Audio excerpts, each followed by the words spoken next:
Blood and Truth is a new upcoming PlayStation VR game. You get to experience a story which is as close to an action movie as you can kind of get in VR.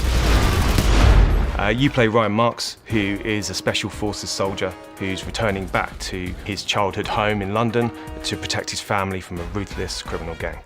We're huge action movie fans here, so we wanted a main character who could handle themselves but was also massively against the odds, and that's what puts him in these situations like jumping out of collapsing buildings or fighting off assault helicopters from the top of an open-top car racing through London. If it's been in an action movie, we've either done it or we thought about doing it. Oh shit! The London heist, which was obviously a part of PlayStation VR Worlds, was very much kind of almost like a proof of concept for Blood and Truth. I think, you know, if the London heist was kind of like our love letter to Guy Ritchie and the Guy Ritchie kind of movies, Blood and Truth is much more our love letter to action movies.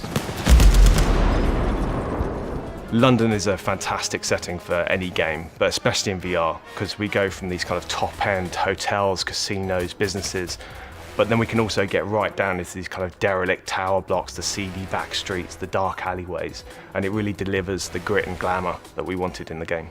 Perhaps one of the more surprising things of virtual reality storytelling is you kind of anticipate with VR that it's really good at spectacle, and it is really good at doing spectacle. You know, I think we proved that at loads of points within the game. But what's perhaps more surprising, was more surprising for me as a writer, was that actually VR is really good at doing intimate stuff as well. When you are kind of like crouched behind some cover, taking pot shots, reloading, physicality you have there is something that just no other video game gives you, and because of that it just immerses you in a way that makes you feel like an action hero in a way like nothing ever has before.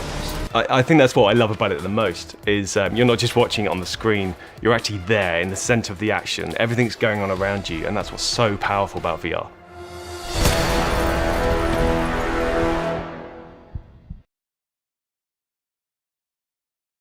PlayStation